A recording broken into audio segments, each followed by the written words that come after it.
शुभ प्रभात। कल का दिन कितना अद्भुत था।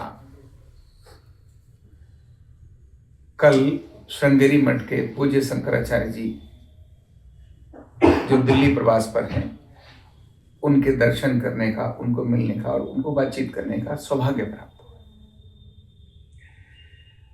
कल दोपहर को अचानक मुझे 11:30 बजे संदेश आया कि शंकराचार्य जी दिल्ली में विराजमान हैं, आज उनके साथ मिलने का समय है और हो रहा है, क्या आप भी आ सकते हो? तो मैंने कहा इतनी बड़ी विभूति, उसके दर्शन का लाभ मिले, इससे बड़ी बात क्या हो सकती है।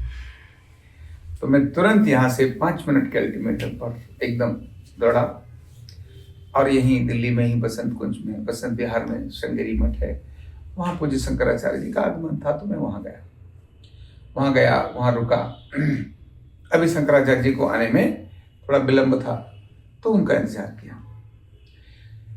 लेकिन जब शंकराचार्य जी आए, काफी लोग थे वहाँ, तो उन्होंने जिन्होंने बुलाया था, उन्होंने परिचय कराया कि ये आचार्य डॉक्टर रामगोपाल दीक्षित हैं और इन्होंने अर्धनारीश्वर चिकित्सा विषय पर पीएचडी की है, डॉक्टरेट किया है। तो वो उस सारी भीड़ में केवल आने वाले लोगों को प्रसाद दे रहे थे, लेकिन कितनी अनुकंपा की उन्होंने, कितनी कृपा की। इसके बाद ही उन्होंने कुछ संवाद शुरू किया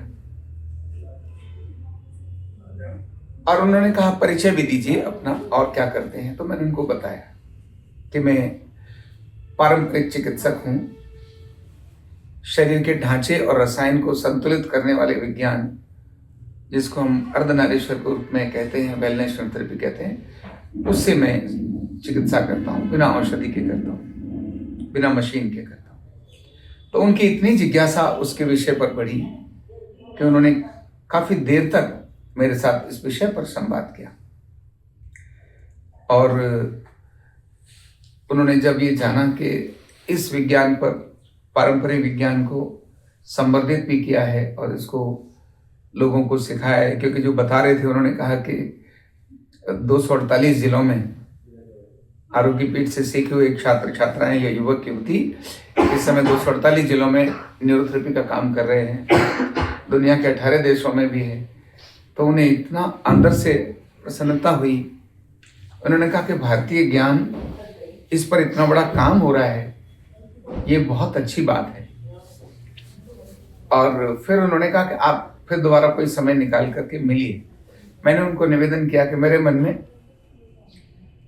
अनेक सारे प्रश्न हैं, कुछ तो समाधान हो गया, अभी कुछ का समाधान नहीं हुआ है। और उसी समाधान में एक मैंने उनको कहा कि आपसे मुझे बात करनी है। तो उन्होंने कहा आप ठीक है, लिख करके दीजिए। तो मैंने उनको एक लिख कर दिया कि हम भारत के लोग ज्ञान विज्ञान में बहुत प्राचीन हैं, चिकित्सा हमारी बहुत अद्भुत है और ये अद्भुत चिकित्सा हमारी आज की नहीं है, हजारों वर्षों से है। पहली शल्य चिकित्सा भगवान शिव ने दी, जिन्होंने गणेश के सिर पर हाथी के सिर को प्रत्यारोपित किया, जिसको आज भी कोई नहीं कर पाता। किसी पशु के, जानवर के सिर को मनुष्य के सिर पर प्रत्यारोपित करना, और वो भी नेचुरल हो गया, और उसके बाद वो प्रथम पूज्य बन गया। मैंने ये तो बहुत, तो मेरे मन में यह प्रश्न था कि ऐसा अद्भुत विज्ञान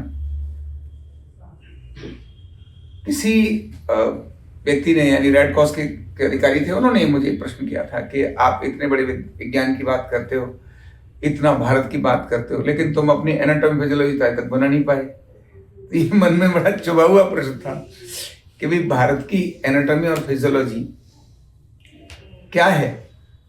तो ये मैंने उनके साथ, उन्होंने कहा आप अपने प्रश्न को लिख कर दीजिए। तो मैंने उनको ये लिख कर दिया कि वास्तव में भारत जितना देश है, ऐसा नहीं है कि इसकी एनाटॉमी फिजियोलॉजी नहीं है, ग्रंथों में है, लेकिन एलोपैथ की एनाटॉमी फिजियोलॉजी भारत की एनाटॉमी फिजियोलॉजी नहीं हो सकती, क्योंकि ये एनाटॉमी फिजियोलॉजी सिर्फ भौतिक शरीर पर है, जो स्थूल शरीर है उस पर है, इसके ऊपर भी सूक्ष्म शरीर है और कारण शरीर भी है।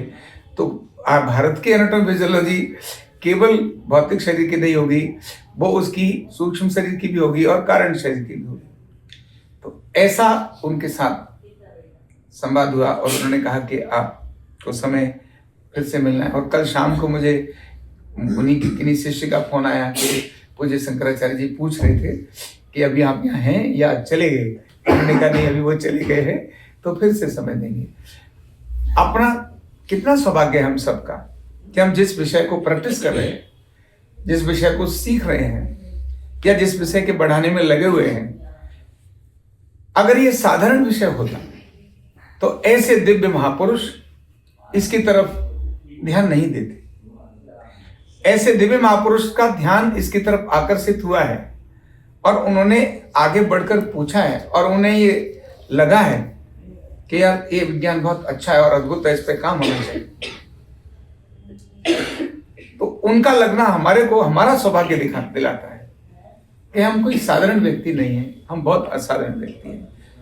जो यानी हम साधारण व्यक्ति बेशक हैं, लेकिन भगवान ने हमको असाधारण काम को करने के लिए दिया हुआ है और उस असाधारण काम को करने में हम लगे, तो हमें एकदम गर्व और आनंद की इसमें अनुभूति होनी चाहिए।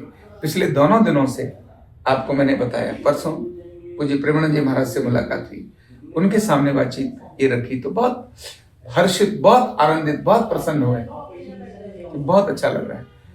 कल पूज्य शंकराचार्य जी, श्रृंगेरी मठ वो मठ है जैसे भारत का पिन नंबर है ना, 1 है ना, एक कहीं भी 1 है कि नहीं है ना, ऐसे ही श्रृंगेरी मठ जो है ना, उसका पिन कोड नंबर 1 है। सबसे पहली जो मठ है वो श्रृंगेरी मठ है। पूज्य शंकराचार्य जी ने इनका स्थापना की थी और एक बहुत श्रेष्ठ परंपरा है। वो बड़े साधक हैं, आप सोच सकते हैं ये जितने भी सभी शंकराचार्य हैं, खासकर श्रृंगेरी मठ वालों के तो बारे में मुझे कल बताया कि ये मोबाइल का उपयोग नहीं करते, मोबाइल का उपयोग नहीं करते। इनके आसपास भी मोबाइल क्यों ना, वो देखते ही नहीं, किसी से मोबाइल पे बात करनी हो करते ही नहीं, कहते जिसको बात करनी है आमने सामने बात करेंगे। बड़ी बात है आज के समय, इतना बड़ा सनातन धर्म का श्रेष्ठ गुरु, सनातन धर्म का श्रेष्ठ गुरु जो धर्म ध्वजा है, जिसको चारों वेद कंठस्थ हैं। क्या है? चारों वेद, जिनके नाम भी शायद हमें से पता नहीं होगा, और वो संस्कृत में, और वो सब कंठस्थ हैं, जिसको सारे शास्त्रों का ज्ञान है, वो शंकराचार्य वही होता है। कोई भी आकर आया, 4 दिन की पढ़ाई की और शंकराचार्य नहीं हो सकता। शंकर आचार्य है वो। और अभी जो जिनसे कल में मिला, इनकी ये तो बहुत कम उम्र के हैं, सब बहुत कम उम्र के हैं, जो इनको शंकराचार्य के स्थान पर उनके गुरु ने बिठा दिया। अभी उनके गुरु हैं, लेकिन उन्होंने अपना उत्तराधिकार इनको दे दिया। सोचिए कैसा असाधारण व्यक्ति हो ऐसे। और फिर उन्होंने कहा कि मैंने कहा टीवी वगैरह तो देखते होंगे? बोले ना, ये टेलीविजन में नहीं देखते, पर इन्हें सब कुछ पता होता है। क्या बोला उन्होंने? बोले इन्हें सब कुछ पता होता है, पर ये टीवी भी नहीं देखते, क्योंकि ये तो साधना में और भजन में लीन रहने वाले ऐसे अद्भुत महापुरुष हैं। ये तो घंटों घंटों भजन में लीन रहते हैं, 24 घंटे तो हरिनाम में रहते हैं। आपको हम भी जाएंगे तो अपनी बात सुनाने के बाद वो सुनाएंगे, तो ये थोड़ा ना सुनाएंगे कि न्यूरोथेरेपी अर्धना कैसे काम करती है, घुटना दर्द कहाँ दबाओ, ये दबाओ, नहीं। वो हमें हरिनाम ही बताएंगे। हमें वो बताएंगे कि जब हम, जो सच में हमारा एक मार्ग है, वो वही बताएंगे। वो हमारे को प्रेरणा देने के लिए अपनी प्राचीन कथाओं को बताएंगे, कहानियों को सुनाएंगे कि देखो उस युग में इस महापुरुष ने ऐसा किया था, ऐसी कहानी सुनाएंगे, है ना। हमारे ग्रंथों में ऐसी ऐसी कहानियां हैं जो हमारे लिए जीवन का की प्रेरणा बनती है, बहुत अद्भुत कहानियां। तो ये ऐसे लोग सुनाते, तो टीवी नहीं देखते, मोबाइल पर बातचीत नहीं करते, एकदम साधा और अद्भुत रहते हैं। हाँ, इनके अपने शिष्य हैं जिनको आवश्यक है कनेक्ट करना, सारे दुनिया से चीजों को देखना, वो भी एक निश्चित समय के लिए इनका उपयोग करते हैं। तब वो अपने अंतर की यात्रा में जाते हैं, अंदर गहराई से जाते हैं, तब वो कंसंट्रेट होकर अधिकतम चीजों का स्मरण कर पाते हैं, तब वो अपने मन को एक तरफ एकाग्र कर पाते हैं। ये मोबाइल या बाकी ये सारी चीजें, टेलीविजन, ये हमारे मन को बाहर की तरफ लेकर जाता है। और बाहर नहीं है, चीजें कहाँ हैं? अंदर ही है। जब जब बाहर ढूंढेंगे कुछ नहीं मिलेगा, जब अंदर ढूंढेंगे तो सब कुछ मिलेगा। ये न्यूरोथेरेपी भी अर्धनारीश्वर चिकित्सा बाहर की यात्रा नहीं है। कहाँ की यात्रा है? अंदर की ही यात्रा है।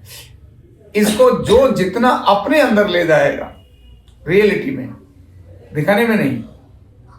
न्यूरोथेरेपी का कंप्लीट कोर्स सीखने के लिए जुड़िए हमारे ऑनलाइन ट्रेनिंग प्रोग्राम से और जानिए करीब 100 बीमारियों का इलाज बिना दवा और बिना मशीन के। इस न्यूरोथेरेपी ऑनलाइन ट्रेनिंग प्रोग्राम से आप घर बैठे बन सकते हैं गवर्नमेंट सर्टिफाइड न्यूरोथेरेपिस्ट। रजिस्ट्रेशन के लिए नीचे दिए गए नंबर पर अभी कॉल करें। और हाँ, हमारे वीडियो को लाइक करना, शेयर करना और चैनल को सब्सक्राइब करना बिल्कुल भी ना भूलें। धन्यवाद।